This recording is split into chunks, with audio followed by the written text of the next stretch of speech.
Hello everybody, welcome to Snyder Inc. Wrestling. And we are back here with some more Smackdown review. More Smackdown, but more reviews in general. You're going to be seeing weekly reviews. You're going to be seeing a new thing from me coming out from one channel to the other called the NXT review. We'll be viewing Black and Gold NXT. We'll be starting in 2013 because that's where I'm at from the other channel. So we'll start from there onwards.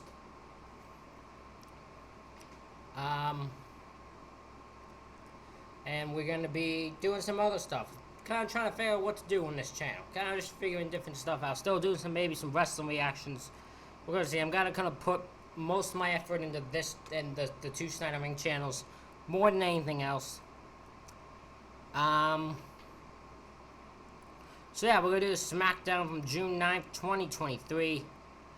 This is going to be a pretty short review, I would assume, because I didn't end up taking much notes. I kind of got I was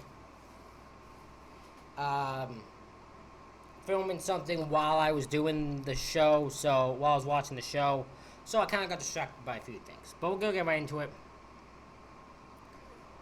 Solo Sikoa and Paul Heyman are in the ring as we open the show. This is for SmackDown, June 9th, 2023.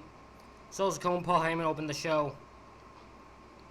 Just as Heyman gets ladies and gentlemen over, Jey Uso interrupts. Jey Uso says he's let a lot of things go.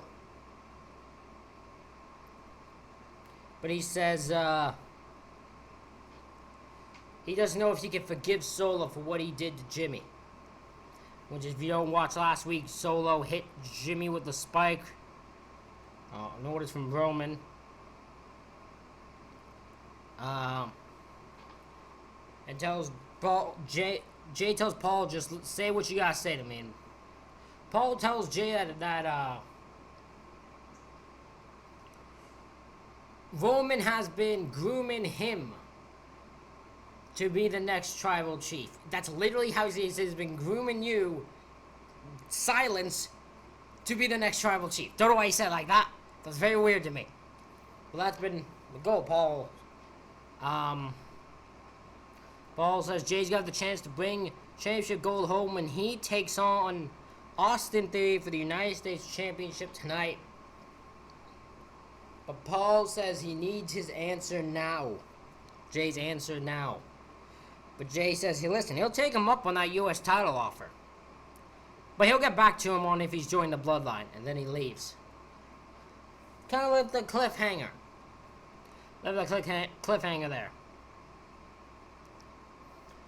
Later on, we get, because I'm going to mix all the Jey Uso things in here except for the main event. We'll get to that later. But we get, a thing between him and Sammy, when Sammy talks about, you know, their time in the Bloodline, because Sammy and Jay just cannot leave each other. Like, Sammy can't get over it. And Kevin Owens, just in the span of a few months, has suddenly just been okay with what... with Sammy talking to Jay. Had a big issue with it before. Now he's just fine with it. Okay, also, Paul talks to Jay, let him know that Roman Reigns is returning next week, because he apparently couldn't show up this week. Yeah, not really super excited, but good amount of stuff. Good amount of stuff to open the show. We're going to a first match. Santos Escobar from the LWO, the Latino World Order, takes on Mustafa Ali in a Money in the Bank qualifier.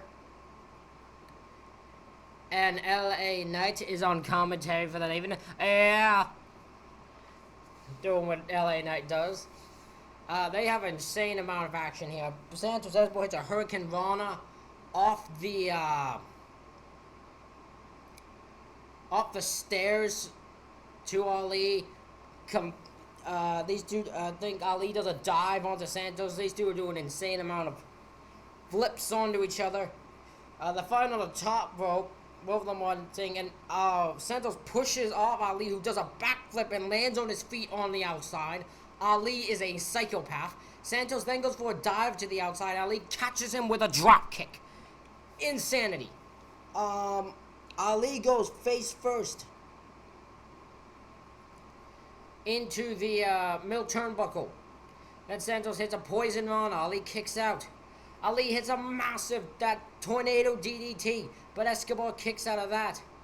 Escobar ends up hitting a middle rope phantom driver to win and advance to Money in the Bank. So as of that moment, it is Santos Escobar, Ricochet, LA Knight, and Shinsuke Nakamura. Those are the four at this moment. We find out on Raw there will be Damian Priest versus Matt Riddle. Damian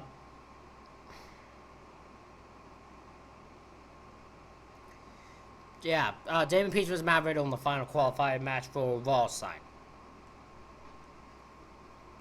We get we're supposed to get an interview with the NXT Women's Tag Team Champions Isla Dawn and Alba Fire, but they don't even get a chance to speak before Ronda Rousey, the WWE Women's Tag Team Champs, Ronda Rousey and Shayna Baszler interrupt, and a promo they cut, but I couldn't care because it's Ronda Rousey and Shayna Baszler, and I couldn't care about either of those two.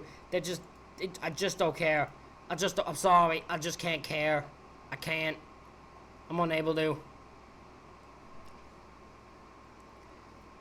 They get into a brawl. A women's tag title unification match is made. I think they're doing that in 2 weeks' time. Because you can't do it on Money in the Bank for some reason. Despite the fact you really could. Because neither of these two teams are booked. But I guess they're not worthy of being on fucking pay-per-view, I guess.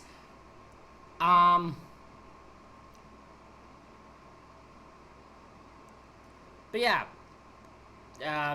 They have a brawl. Isla Dawn and Alba Fire stand tall. They are losing that match. Without a doubt. They don't stand a fucking chance, them two, unfortunately. Because they gotta lose to the shitness that is Ronda Rousey. Whatever. That's all I can say. Just whatever. We got our next matchup, which is a women's Money in the Bank qualifier, where Bayley takes on Mia Yim.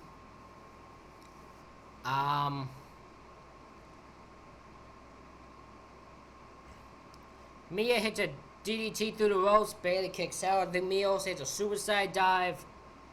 But Bayley in the end just throws her into the ring post, hits the Rose Plant, and wins. Bayley's win is so sudden. I was shocked that it happened. I was so caught off guard because I'm just like, what a... Like, there's... Bayley versus... I know it's Mishin, but I'm not calling her that because it's a weird name. I'm calling her Mia Yim. But Bayley versus Mia Yim could have a really good match if given the time. They weren't given that here. It's just a very bizarre thing. Didn't like it at all. Did not like it at all.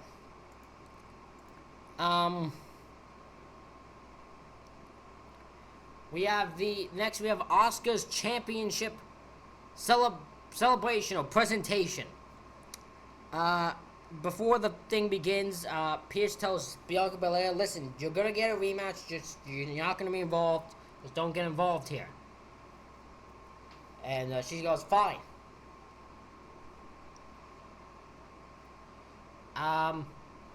Then they present her with the WWE Women's Championship, which is the same fucking belt, just white and gold. Well, the strap's already white now that I think about it. It's just gold. There's literally no fucking difference in design for that belt. I'm not as bad as my friend is who just hates every title belt design that's ever existed now in WWE. But, you know, it's just, you know, you could have put some creativity fucking into it. Make it any little difference.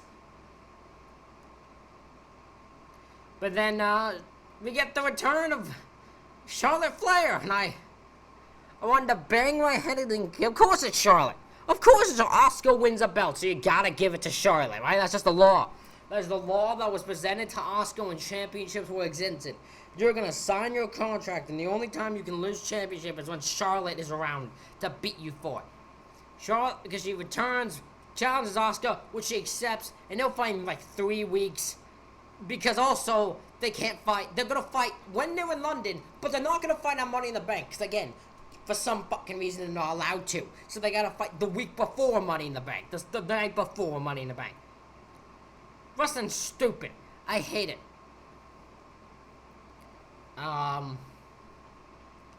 Yeah, Charlotte challenges Asuka to accept. They have a brawl when Asuka goes from the miss and misses, and Charlotte stands tall, and Charlotte's gonna beat Asuka, and then I'm gonna get mad. I'm gonna be very mad. Why do we keep fighting? Charlotte's not even around. Why are you making us hate her more? Like, you don't need to do that. You just don't. It's really dumb.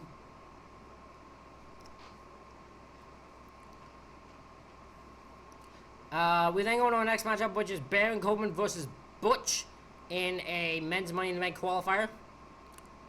And at ringside is Trick Williams and the NXT champion. He is him. He is Carmelo Hayes. Them two are at ringside when Baron Corbin takes on Butch, and there's absolutely nothing to this match. It's literally Butch hits a roll-up to win. That was my note. I could not think of any other note to put down for this match. Afterwards, Corbin gets to do a pull-apart brawl with Carmelo Hayes and Trick Williams. And I'll give this credit. This is a nice way to introduce Hayes and Williams to the main roster crowd, because at least they'll get someone that people hate in Baron Corbin. So, you know, they'll get at least into them that way. It's a good move. It's a good move. After backstage, Corbin is yelling at the Ball and Boots when Cameron Grimes attacks him out of nowhere. Cameron Grimes told Corbin, said next time Corbin's on SmackDown, he's gonna get him. He did just that.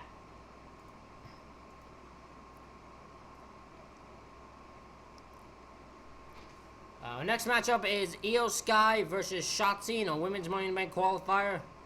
Again, I didn't have much written down for this match. Io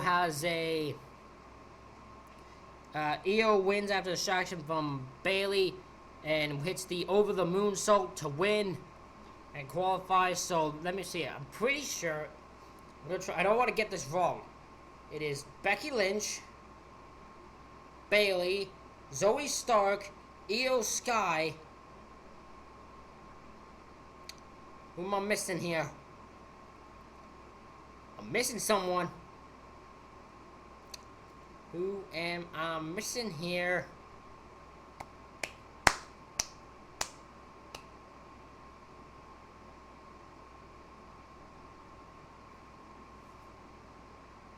Bayley, Becky, Io, Zoe.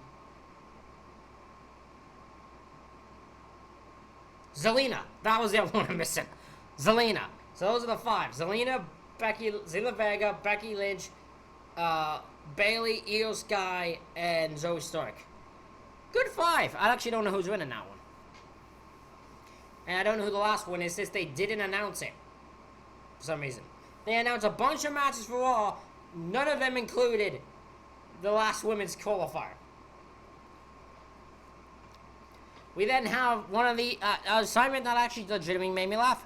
It is Kevin Owens and Sami Zayn talking, and then they have a bunch of tag teams interrupt. They have keep interrupting them. Pretty Deadly, Brawling Brutes, which is Ridge Holland and Sheamus, Gallows and Anderson, Joaquin Wilde and Cruz del Toro of LWO, and then Street Profits. All interrupt. And then Pierce goes say something, and Kevin Owens just loses it. Kevin Owens just screaming, he's like, I'll tell you what happened. I came here to talk to Sammy, and then this came out, and he came out, then they came out, then they came out, then they came up. And all of a sudden, too close to me, and it's too much. What's going on? Sammy's telling Kevin to calm down because of your blood pressure, Kevin. You gotta calm down because of your blood pressure. and then he goes, Sammy goes, I think what Kevin's trying to say, Kevin's just like, they all want tag title shots. I love Kevin Owens. Pierce then makes a tag team number contenders gauntlet match next week, which is gonna be really good. But just the reaction of Kevin Owens is next level. I love him. And then we go to a main event, which is Austin Theory defending his United States Championship against main event Jey Uso. I don't have many notes down. This match is okay. Jey sends Theory over the announce table to start the match. As we go to break, he's in control. They make a comeback. Jey hits a nice neck breaker, but Theory kicks out. Theory hits the roll through drop kick, but Jey kicks out of that.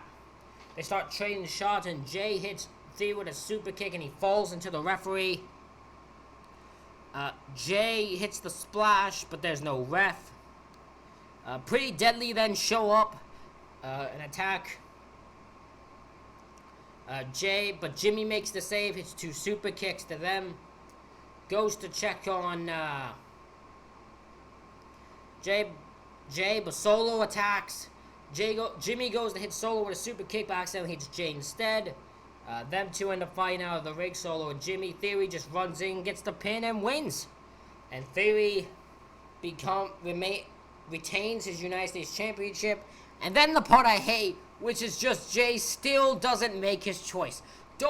I hate when they do this. Don't advertise with the Bloodline. Someone makes a choice, or someone makes a decision, or someone was going to deal with someone just for it to be the same shit.